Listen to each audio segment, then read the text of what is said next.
नमस्कार, मैं आशुतोष शर्मा स्वागत करता हूं आपके इस खास प्रोग्राम में। और आज के इस खास प्रोग्राम में एक खास परिचर्चा करने जा रहे हैं। बच्चों की शिक्षा के लिए माता पिता बेहद ही हैरान रहते हैं। यूं तो यह विषय आधुनिक युग में केवल शैक्षणिक संस्थानों तक ही सीमित माना जा सकता है, लेकिन शिक्षा दीक्षा के मूल स्वरूप है संस्कार, और संस्कार का मूल है एकाग्रता। क्योंकि किसी भी बालक के सामने कितनी ही अच्छी बातें क्यों ना की जाएं, अगर वह एकाग्रचित नहीं है तो उसे ग्रहण नहीं कर सकता। तो भटकाव की पूरी संभावना भी यहाँ पर दिखाई देती है। भटकाव केवल उसके बच्चे के सातवें एक कक्षा का परिणाम नहीं हो सकता, बल्कि उसके जीवन का भी परिणाम हो सकता है। नैनीहालों को कैसे बनाएं एकाग्रचित, जानिए इस खास प्रोग्राम में। और आज हमारे साथ मौजूद हैं पंडित प्रदीप शुक्ल जी। पंडित जी, बहुत बहुत स्वागत है हमारे स्टूडियो में आपका। पहला ही प्रश्न हम आपसे करेंगे कि एकाग्रता शब्द बहुत छोटा होता है, महत्वता लेकिन इसकी बहुत बड़ी होती है। सवाल यह है कि किशोर अवस्था में किसी को कहा जाता है कि आप एकाग्र रहो, एकाग्र बुद्धि से काम करो, और यह सारी बातें होती हैं, लेकिन यह शब्द के महत्व को समझना एक बड़ी बात हो जाती है। वो खासकर उसके लिए जिसके लिए उम्र ही कम है, लेकिन यह शब्द मायने भी नहीं आता, समझ में भी नहीं आता। एकाग्रचित्त उसे बनना है, लेकिन यह कैसे संभव है? बच्चे 2 से 5 साल के जो बच्चे हैं उनको एकाग्र बनाया जा सकता है, लेकिन इसके लिए सबसे पहले माता पिता को प्रयत्न करना बहुत आवश्यक है। क्योंकि 2 से 5 साल के जो बच्चे हैं वो जो भी कुछ अपने जीवन में सीखते हैं वो सब खेल के माध्यम से सीखते हैं। अब यदि माता पिता चाहें और बच्चों को एकाग्र बनाना चाहते हैं, एकाग्रता प्रदान करना चाहते हैं, तो उनको उनके साथ जो क्रीड़ा है, जो खेल है, उसमें कुछ चीज़ों को जोड़ना होगा। जैसे मैं आपको बताऊं कि मेडिटेशन, ध्यान, तो बच्चों के साथ जब आप खेल रहे हैं तो उनको आंख बंद करके बैठना सिखाइए, ओम का उच्चारण करना सिखाइए। ये इस तरह की चीज़ें जब आप उनको सिखाएंगे तो ऑटोमेटिक बच्चा जब 5 साल का होगा तब वो उन क्रियाओं को फॉलो करना चालू कर देगा। और जैसे जैसे वो फॉलो करेगा उसके अंदर ऑटोमेटिक एकाग्रता बढ़ती जाएगी। क्योंकि हमारे भारतीय अध्यात्म में मंत्रों का बड़ा महत्व है। जब आप उसको ओम का उच्चारण करना सिखाएंगे तो ओम की ध्वनि जो है वो व्यक्ति को एकाग्रता प्रदान करती है। तो 2 से 5 साल के बच्चों को हम खेल के माध्यम से उनको एकाग्र बनाने के लिए प्रयत्न कर सकते हैं, उनको ये सारी चीज़ें सिखा सकते हैं। तो बच्चों को भी एकाग्र बनाया जा सकता है, ये संभव है, लेकिन उसके लिए सबसे पहले माता पिता को शिक्षित होना पड़ेगा। वो शिक्षा होगी आध्यात्म की शिक्षा, जिससे आज वर्तमान समय में हमारा समाज परिवार काफ़ी दूर हो गया है।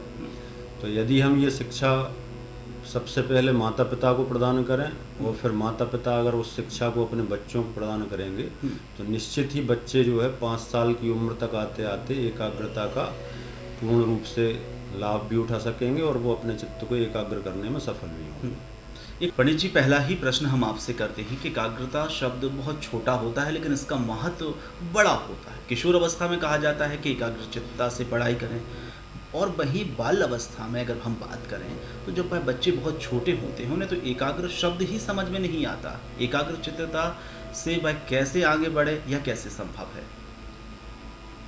क्या है, बाल्यावस्था जो है चंचलता की चरम अवस्था होती है। इस अवस्था में बच्चों को एकाग्रता, ध्यान, इन चीज़ों का कोई ज्ञान नहीं होता है।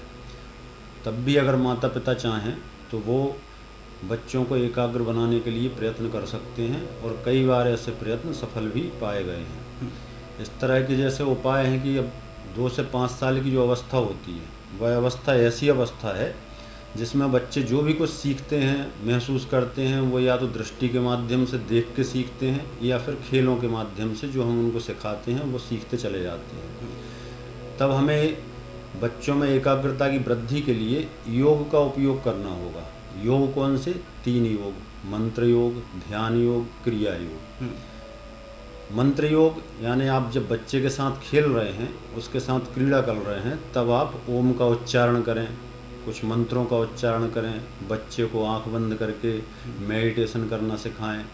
मेडिटेशन शब्द नहीं बताना है, आप आंख बंद करके बैठेंगे, ओम का उच्चारण करेंगे, बच्चा आपको देख के आपकी कॉपी करेगा, नकल करेगा। क्योंकि ये बच्चे कॉपी करने की अवस्था है उनकी, तो वो इस तरह ही क्रियाएं करेंगे। तो जब आप मंत्र योग का उपयोग करेंगे, क्रिया योग में ध्यान योग, योग क्रियाएं जो हैं उनको खेल में जोड़िए आप। शीर्षासन करना सिखाइए, उछल कूद करना सिखाइए बच्चों को। जब आप ये क्रियाएं उसमें डाल देंगे बचपन से ही, तो बच्चा 5 साल की 8 साल की अवस्था तक आते आते उन क्रियाओं में पारंगत हो जाएगा। एकाग्रता उसको स्वतः ही प्राप्त होने लगेगी।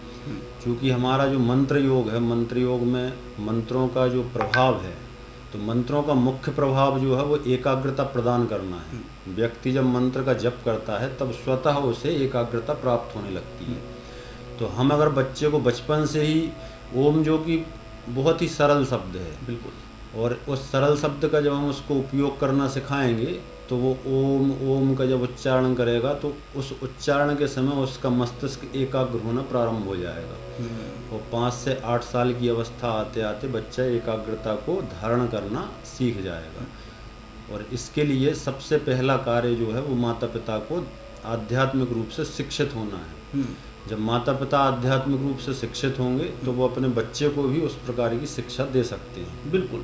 यानी पंडित जी हम समझ सकते हैं कि माता पिता का शिक्षित होना एक अलग विषय हो सकता है, लेकिन आध्यात्मिक शिक्षित होना एक अलग ही विषय हो सकता है। तो इस पर जरूर ध्यान देना चाहिए परिवार के सदस्यों को। एक और बात है, हर व्यक्ति पंडित जी आप तक नहीं पहुंच सकता, सलाह नहीं ले सकता, लेकिन कैसे संभव है कि कौन कौन से उपाय हो सकते हैं जिनके माध्यम से वो इस तरीके की कवायद कर सकते हैं? देखिए, जब 5 साल का बच्चा होता है, और आजकल तो लगभग 3 वर्ष की आयु में बच्चे का एडमिशन करवा दिया जाता है स्कूल में, तो चूँकि सभी उपाय जो हैं वो तो कुंडली, जन्म कुंडली का अध्ययन करने के बाद, ग्रह स्थिति देखने के बाद ही बताया जा सकता है कि बच्चा किस प्रकार से अध्ययन करेगा या किस प्रकार की उसकी अध्ययन शैली रहेगी। लेकिन जो माता पिता अपने बच्चों से परेशान रहते हैं, जैसे स्कूल जाने में कई बच्चे दिक्कत करते हैं, रोते हैं, परेशान करते हैं, या पढ़ने में मन नहीं लगता है, तो उन माता पिता के लिए मैं कुछ उपाय बताना चाहूँगा। और बहुत ही सरल उपाय हैं। एक पहला उपाय है, बसंत पंचमी जब जनवरी के महीने में आती है, तो बसंत पंचमी पे किसी भी बुधवार के दिन केसर की इंक बना के, स्याही बनाकर और अनार की कलम से बच्चे की जिह्वा पर ओम शब्द लिख दिया जाए। तो एक ये उपाय करने से बच्चे के अंदर स्वभावतः जो है शिक्षा के प्रति लगाव उत्पन्न हो जाएगा। दूसरा उपाय मैं आपको बताता हूँ कि अगर जो बच्चे स्कूल जाने में बहुत परेशान करते हैं, जिद्दी स्वभाव के हैं, चिड़चिड़ापन है उनके अंदर, तो ऐसे बच्चों के लिए सबसे अच्छा उपाय होता है तुलादान। किसी भी मंदिर में या धार्मिक स्थल पर उन बच्चों का पंचधान्य से या फिर मिष्ठान से तुलादान करवा के उस मिष्ठान को मंदिर परिसर में वितरण करवा दिया जाए, अथवा अनाज को मंदिर में दे दिया जाए। पंडित जी, लेकिन एक चीज़ और जानने की हम आपसे कोशिश करेंगे कि अधिकांश जो परिजन होते हैं उनका कहना यह होता है कि उनके बच्चे बेहद परेशान करते हैं, उनका बेटा है या बेटी है बड़े चिड़चिड़ापन में दिखाई देता है। तो क्या इसका संबंध कुंडली से भी होता है? क्या इसका संबंध आसपास के वातावरण के लिए जिम्मेदार हम मान लें या कुंडली के लिए माने? क्या आपको लगता है? देखिए, इसमें वातावरण का प्रभाव तो पड़ता ही है, लेकिन साथ में सबसे बड़ा प्रभाव कुंडली में बैठे हुए ग्रहों का भी पड़ता है। अधिकतर चिड़चिड़ापन जो है वो उन्हीं बच्चों में देखने को मिलता है जिनका या तो कुंडली में चंद्रमा बहुत कमज़ोर होता है, या फिर वो बच्चे मांगलिक होते हैं। क्योंकि मांगलिक स्वभाव के जो बच्चे हैं वो स्वभावतः जिद्दी होंगे, चिड़चिड़ापन उनमें अधिक होगा, गुस्सा, क्रोध, इस तरह के गुण जो हैं वो उनमें देखने को मिलते हैं। या फिर चंद्रमा यदि जिन बच्चों का बहुत ज़्यादा कमज़ोर है, वे बच्चे बहुत ज़्यादा चंचल होंगे, शरारती होंगे, और समझ की उनमें कमी होगी। तो निश्चित ही इसका जो परीक्षण है वो जन्मपत्री देख के ही अच्छे से किया जा सकता है कि बच्चे का स्वभाव जो है वो ग्रहजनित दोषों के कारण है अथवा वातावरण के कारण है। तो एक और बात है पंडित जी, क्या हम कुंडली के माध्यम से ग्रहों को सुधारने की कवायद कर सकते हैं? क्या हम ऐसा कुछ कर सकते हैं कि कुंडली में ग्रहों की दशा ठीक करने की विशेष प्रकार की पूजन होती हो, इनके माध्यम से किया जा सके? बिल्कुल किया जा सकता है ये।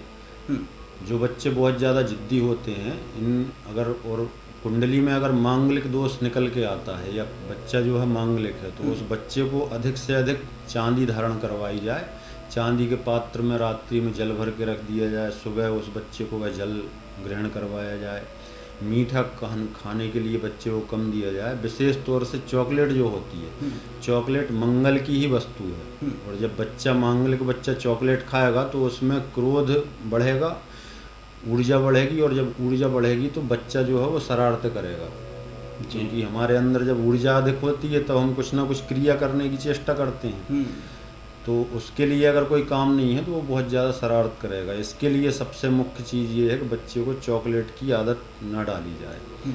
दूध का सेवन उसको ज़्यादा करवाया जाए, चावल ज़्यादा खिलवाए जाएँ, चांदी धारण करवाई जाए, जिससे बच्चा जो है उसकी शरारतें कम हो सके। और अगर हो सके तो मंगल का दोष मुक्त करने के लिए बिना जोड़ वाला जो चांदी का कड़ा होता है वह उसके दाहिने हाथ में सोमवार के दिन धारण करवा दिया जाए, तो निश्चित ही इससे बच्चे की शरारतें करना या चिड़चिड़ापन जो है वो कम हो जाता है। कोई विशेष मंत्र का जाप भी होता है कि अगर उनके परिजन करें तो प्रभाव बच्चों को पड़े, ऐसा भी कुछ? बिल्कुल कर सकते हैं। भगवान शिव की आराधना करना, भगवान शिव के मंत्रों का जप करना, या फिर सोम मंत्र का जप करना मंगल दोष की शांति के लिए या उस चिड़चिड़ेपन को शांत करने के लिए बहुत अच्छा उपाय होता है। जी। एक और बात हम आपसे अब पूछना जरूर चाहेंगे कि छोटे बच्चों के स्वभाव को लेकर यह माना जाता है कि यह पूर्व जन्म की घटना है, तो क्या कोई पूर्व जन्म का प्रभाव पड़ता है? क्या वाकई पूर्व जन्म का कोई प्रभाव होता है जो हमारे जन्म के साथ ही प्रभावशील हो जाता है? निश्चित रूप से पूर्व जन्म का प्रभाव पड़ता है, और पूर्व जन्म के प्रभावों को संस्कार का नाम दिया जाता है। जी।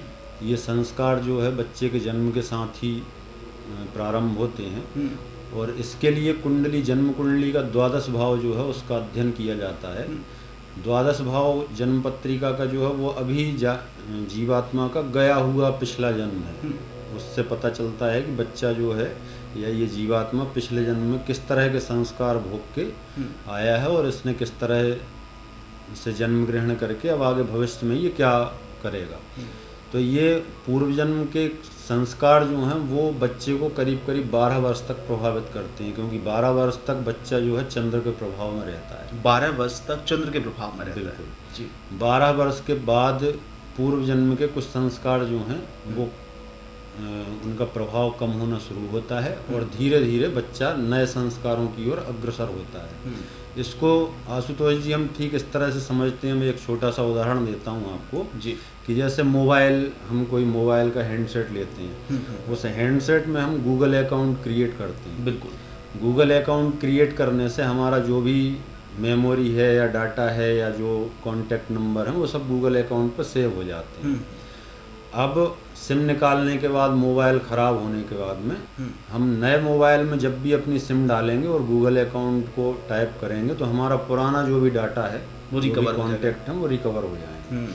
ठीक इसी तरह जन्म और मृत्यु का काम होता है कि शरीर जब देह त्याग करता है तब आत्मा तो अपने धाम चली जाती है, लेकिन संस्कार जो हैं वो इस वातावरण में फैल जाते हैं। अब चूंकि जो भी जीवात्मा है जिसने स्वतंत्र सत्ता प्राप्त कर ली है जन्म और मरण आवागमन के प्रभाव में जीने की, तो जब भी जीवात्मा नया जन्म क्रिएट करेगी तो जैसे ही उसका नया जन्म हुआ या वो गर्भ में प्रवेश हुई तो उसका जो गूगल कोड है वो ऑटोमेटिक एक्टिवेट हो जाता है, और उसके पिछले जन्म के जो संस्कार हैं वो उसमें स्वतः आने प्रारंभ हो जाते हैं। मतलब सिम जो है वो हमारी आत्मा है, शरीर जो है वो मोबाइल है, और हमारे संस्कार जो हैं वो हमारा डाटा है, और वो रिकवर होता रहता है। उसका आत्मा से कोई विशेष संबंध नहीं है। आत्मा के ऊपर पड़ा हुआ एक पर्दा जो है वो संस्कारों का पर्दा होता है, जिसके प्रभाव जो हैं वो हमें इस जीवन में भोगने पड़ते हैं। अगर इस तरह का कोई प्रभाव बच्चों पर आता है तो उन प्रभावों से मुक्ति के लिए अनेक उपाय हैं। पितृदोष वगैरह है, पितृऋण है, ये सब कुंडली में अगर आते हैं तो ये पूर्व जन्म के नकारात्मक प्रभाव के इंगित करते हैं। इन प्रभावों से मुक्ति के लिए नारायण बलि पूजन, काल सर्प दोष शांति या शिवार्चन वगैरह की पद्धतियाँ जो हैं ये ज्योतिष शास्त्र में बताई गई हैं। पयस्वती गऊ का दान करने से भी कई प्रकार के दोषों का शमन होता है। तो कुंडली का भली भांति अध्ययन कर अगर ये हम जान लेते हैं कि इस बच्चे के पिछले जन्म के संस्कारों के कारण ही यह जन्म इसका व्यथित हो रहा है या दुखी हो रहा है, तो हम समय रहते उन उपायों को करके उसकी शांति कर सकते हैं। 2 या 3 ऐसे दोष हैं जो आम तौर पर जनमानस में चर्चा का विषय रहते हैं, जिनमें से कालसर्प योग है और पितृदोष है। जी। तो पंडित जी, इनका क्या प्रभाव होता है अगर देखें तो? देखिए, कालसर्प योग 12 प्रकार के होते हैं, और जब भी कालसर्प योग का निर्माण होता है तो हर एक कालसर्प योग का अपना एक अलग प्रभाव होता है। जैसे उदाहरण के लिए भगवान कृष्ण की कुंडली देखें हम, तो भगवान कृष्ण की कुंडली में शेषनाग कालसर्प योग था। शेषनाग कालसर्प योग का निर्माण कैसे होता है? जब जन्म पत्रिका के 6ठे भाव में केतु हो और 12 भाव में राहु हो, इससे शेषनाग कालसर्प योग का निर्माण होता है। अब शेषनाग कालसर्प योग का प्रभाव क्या होता है कि उस व्यक्ति पर जीवन भर लांछन लगते हैं, पहला प्रभाव। दूसरा प्रभाव, गुप्त शत्रुओं का भय बना रहता है। तीसरा प्रभाव, एक जगह कभी भी वह व्यक्ति स्थिर नहीं रह पाता।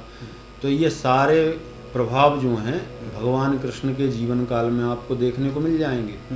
कि एक तो भगवान कृष्ण के ऊपर झूठे लांछन बहुत ज़्यादा लगे, दूसरा एक जगह वो कभी भी टिक के नहीं रह पाए, एक जगह से दूसरे जगह भटकते रहे जीवन भर। और तीसरा जो प्रभाव मैंने आपको बताया कि एक और बात है, मैं पंडित जी मैं थोड़ा सा आपको रोकना चाहूँगा। जैसे ये पितृदोष होता है जी, तो इसका पुत्र या पुत्री पर क्या असर पड़ता है और क्या प्रभाव है जिन कारण से माता पिता थोड़े से परेशान हो जाते हैं? पितृदोष जो है वो सबसे ज़्यादा व्यक्ति के जीवन में अस्थिरता उत्पन्न करता है।